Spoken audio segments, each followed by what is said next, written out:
India में top penny stocks के बारे में अलग अलग रीजंस की वजह से इन डेप्थ डिस्कशन होता है। कुछ लोग जानना चाहते हैं कि ये शेयर्स पेनी स्टॉक्स कैसे हो गए और दूसरे लोगों को फ्यूचर प्रोस्पेक्ट्स का इवैल्यूएशन करना है। हाय गाइस, वेलकम टू धन। आज के वीडियो में हम बात करेंगे about India's top 10 penny stocks. Fun fact, the term penny comes from the US currency denomination whose value is 1 cent or roughly $0.01. There was a time years ago when US shares were available for less than $1. First one on our list today is Indian Overseas Bank. Indian Overseas Bank 86 years पहले established हुआ था। ये public sector bank retail banking में specialise करता है and operates more than 3000 branches across the country. हाल ही में आईओबी ने फाइनेंशियल ईयर 22-23 के लास्ट क्वार्टर में 650 करोड़ का प्रॉफिट पोस्ट किया, जो पिछले साल के कंपैरिजन में 18% से ज्यादा बढ़ गया है। The profits were primarily driven by the interest income. IOB का शेयर प्राइस रहा 23.8 रुपीस, उसका मार्केट कैपिटलाइजेशन 45,290 CR रहा, उसका PE ratio 21.59 and dividend yield was none. Banks को अक्सर उनके एनपीएस के आधार पर इवैल्यूएट किया जाता है और आईओबी ने अपने एनपीएस को 9% से रिड्यूस करके 7.44% कर दिया है। NPAs generally showcase the bank being unable to recover the loans or the debts. Interesting bit here is the shareholding pattern. Promoters IOB में majority stake hold करते हैं। In fact, promoters का shareholding 96% से भी ज्यादा है, जबकि DIIs और FIIs का shareholding retail investors से भी कम है। Second on the list today is Yes Bank. एक टाइम पे जिसके equity shares used to trade at a peak of almost 400 rupees, Yes Bank today is classified as a penny stock जो trade कर रहा है at only rupees 15.55। Started in 2004 and by 2008 Yes Bank एक leading bank बन चुका था India का। Yes Bank का शेयर प्राइस रहा रुपीज 15.55, उसका मार्केट कैपिटलाइजेशन 44,801 CR, उसका PE ratio 62.32 and dividend yield was none. अगर आप सोच रहे हैं why Yes Bank failed, then it is because of the multiple factors like improper management, growing NPAs and others. Financial year 22-23 के last quarter में Yes Bank ने loss post किया of rupees 202.43 CR, which is down by 45% year on year, but up by more than 4 times as compared to the quarter 3.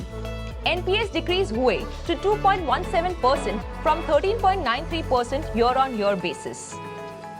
Third in line today is Indian Railway Finance Corporation. Indian Railway Finance Corporation एक government control financial institution है। Indian railways को काफी चीजों के लिए financing की जरूरत पड़ती है। IRFC कैपिटल मार्केट से पैसे बोरो करके ये फाइनेंसिंग में हेल्प करता है। IRFC लास्ट 37 इयर्स से एक्टिव है and decided to go public in 2021 through its IPO। IRFC का शेयर प्राइस रहा 33.85 रुपीस, उसका मार्केट कैपिटलाइजेशन 43,557 CR, उसका PE रहा 6.69 and the dividend yield is around 4.2%। IRFC आज one of the best penny stock माना जाता है बिकॉज ये एक पब्लिक सेक्टर अंडरटेकिंग है। इसके अलावा इस कंपनी ने फाइनेंशियल ईयर 22-23 के क्वार्टर 3 में 1633 करोड़ का नेट प्रॉफिट पोस्ट किया है। Fourth in line today is Vodafone Idea. 2018 तक Vodafone और Idea अलग अलग एंटिटीज थी, then they decided to merge. उनका कंबाइंड स्टॉक ₹60 पर ट्रेड हुआ था at one point of time in 2019, but उसके बाद से the price has fallen below 10 rupees. VI का शेयर प्राइस रहा 6.95 रुपीस, उसका मार्केट कैपिटलाइजेशन 33,978 करोड़, उसका PE is none and yield is also none. काफी सारे रीजंस की वजह से वोडाफोन आइडिया एक पेनी स्टॉक बना है। This is because of the legal issues and the dwindling profits. However इसका market cap bank of India और जुबिलेंट फूड वर्क्स से भी ज्यादा रहा है। फाइनेंशियल ईयर 22-23 के क्वार्टर 3 में वोडाफोन आइडिया ने 7,990 करोड़ का लॉस पोस्ट किया है while losing more than 6 million subscribers during the same quarter. The company is expected to announce quarter 4 soon. Next one is Central Bank of India. 2023 में Central Bank of India is going to turn 112 years old. उसके name में central जरूर लगा है, लेकिन ये bank India का central bank नहीं है and is a public sector bank. अगर आप किसी को 2010 में बोलते कि सेंट्रल बैंक ऑफ इंडिया एक अच्छा पेनी स्टॉक है, तो उन्हें ये कभी यकीन ही नहीं होता। बिकॉज इनफैक्ट उस टाइम पे वो एक पेनी स्टॉक ही नहीं था। सेंट्रल बैंक ऑफ इंडिया का शेयर प्राइस रहा 26.3 रुपीज, उसका मार्केट कैपिटलाइजेशन रहा अराउंड 23,000 CR, उसका PE ratio is 14.39 and dividend yield is none. 2010 में central bank of India around rupees 185 से ज्यादा में ट्रेड होता था। However, inconsistent deposits, bad debts, dwindling interest rates और regulatory hassles की वजह से सेंट्रल बैंक ऑफ इंडिया की शेयर प्राइस ड्रॉप होते गए। Not all doom and gloom though। Central bank ने रिसेंटली फाइनेंशियल ईयर 22-23 के Q4 के अर्निंग्स अनाउंस किए हैं, जिसमें नेट प्रॉफिट 84% तक बढ़कर रुपीज 571 करोड़ हुआ है, जबकि NPAs fell to 1.77%। Next is Suzlon. Suzlon एक wind and solar energy company है जो 1995 में एस्टैब्लिश हुई थी। सुज़लॉन के बारे में बात करते वक्त कंपनी की जर्नी को समझना काफी ज्यादा इम्पोर्टेंट है। Imagine the year is 2008, iPhone 2 launch हुआ था। इंडिया ने एक ही बार में 10 सैटेलाइट्स को ऑर्बिट में लॉन्च कर दिया। सुज़लॉन रुपीज 400 से ज्यादा में ट्रेड हो रहा था। Then how did Suzlon become a top penny stock in India? 2008 के फाइनेंशियल क्राइसिस हुए। सुज़लॉन यूरोप और नॉर्थ अमेरिका में बिजनेस बढ़ा रही थी। Both markets collapsed as a result of the fall of the Lehman Brothers. This, coupled with other factors, led to the ballooning debt and a loss of confidence in the stock. Suzlon का share price अभी रहा है rupees 10.10, उसका market capitalisation 11,417 CR, उसका P ratio is nil and the dividend yield is also none. कुछ restructuring exercises के बाद company ने टोरेंट पावर से अपने विंड टर्बाइन्स के लिए एक बड़ा ऑर्डर हासिल किया है।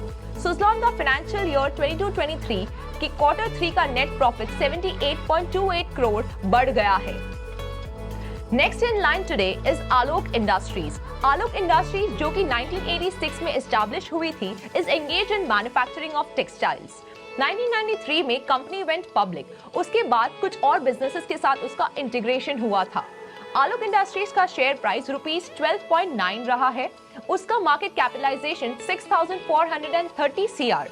आलोक Industries has lately traded as a penny stock, जिसकी कीमत रुपीज 10 से रुपीज 50 के बीच है। Q4 ऑफ फाइनेंशियल ईयर 22-23 में कंपनी का टोटल रेवेन्यू 1,569.72 CR तक ड्रॉप हुआ, जबकि उसने लॉस पोस्ट किया of rupees 297.55 CR। Next on the list today is the Jammu and Kashmir bank. Jammu and Kashmir bank को 1938 में एस्टैब्लिश किया गया था। इस फाइनेंशियल इंस्टीट्यूशन में कॉर्पोरेट बैंकिंग से लेकर लोन और इंश्योरेंस जैसे डाइवर्स बिजनेसेस है। जम्मू एंड कश्मीर बैंक का शेयर प्राइस 55 रुपीज रहा, उसका मार्केट कैपिटलाइजेशन 5,335 CR, उसका PE रेशियो 4.42 और dividend yield none. Much like most other penny stocks, J&K bank भी पहले हंड्रेड्स ऑफ रुपीज में ट्रेड हुआ है। हाल ही में बैंक ने फाइनेंशियल ईयर 22-23 में रुपीज 1,197 CR का नेट प्रॉफिट पोस्ट किया और 6.04 के NPAs पोस्ट किए हैं। Next is Reliance power. Founded in 1995, ये कंपनी पावर जनरेशन और डिस्ट्रीब्यूशन में एंगेज है। आर पावर की कहानी काफी फेमस है। जब 2007 में इसने अपने IPO के लिए फाइलिंग किया था, तो उसे काफी मुसीबतें फेस करनी पड़ी थी। After a few rulings, IPO went ahead and Reliance power India का सबसे बड़ा IPO बन गया था। आर पावर के शेयर को 405 रुपीज से 450 के बीच में इश्यू किया गया था and IPO was highly oversubscribed. The initial troubles would be ominous for the future, especially if you consider the debut year of the stock, that is 2008. Lehman Brothers का downfall अभी तक हुआ भी नहीं था और मार्केट्स भी काफी ज्यादा वॉलेटाइल थे। क्राइसिस धीरे धीरे यूएस में फैलने लगे, जिसके असर को सारी दुनिया में महसूस किया गया था। इसके साथ ही आर पावर के IPO में इनफ रिटेल पार्टिसिपेंट्स नहीं थे, जिस वजह से स्टॉक अपने डेब्यूट पर ही लगभग 20% तक गिर गया था। फास्ट फॉरवर्ड टू 2023 और आर पावर एक टॉप पेनी स्टॉक बन चुका है। आर पावर का शेयर प्राइस रुपीज 12.40 रहा है, उसका मार्केट कैपिटलाइजेशन 4,631 CR, उसका PE ratio nil and the dividend yield is none.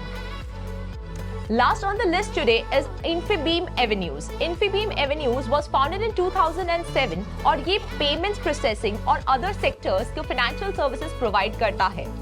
ये फिनटेक कंपनी 2016 में पब्लिक ऑफर में गई और 2018 में लगभग ₹228 की वैल्यू पर ट्रेड कर रही थी। इन्फीबीम का शेयर प्राइस रहा ₹14.45, उसका मार्केट कैपिटलाइजेशन 3,872 CR रहा, उसका P ratio 30 and the dividend yield is almost 0.35%। लेकिन इन्फीबीम एवेन्यूज के शेयर का प्राइस 2018 में एक ही दिन में 70% तक गिर गया। फास्ट फॉरवर्ड टू 2023, कंपनी ने फाइनेंशियल ईयर 22-23 के क्वार्टर 3 में 35.81 CR का नेट प्रॉफिट पोस्ट किया है, which is up by 4.45% year-on-year basis. There you have it all, the list of the top 10 penny stocks in India for 2023. कुछ penny stocks पहले से ही ज्यादा वैल्यू वाले थे, लेकिन इकोनॉमिक और बिजनेस फैक्टर्स की वजह से चेंज हुए। ध्यान रखें कि पेनी स्टॉक्स की असर लिक्विडिटी की कमी होती है। इसका मतलब है कि बायर्स में not find the sellers and vice versa. इसके अलावा ग्रोथ प्रोस्पेक्ट्स भी कम हो सकते हैं।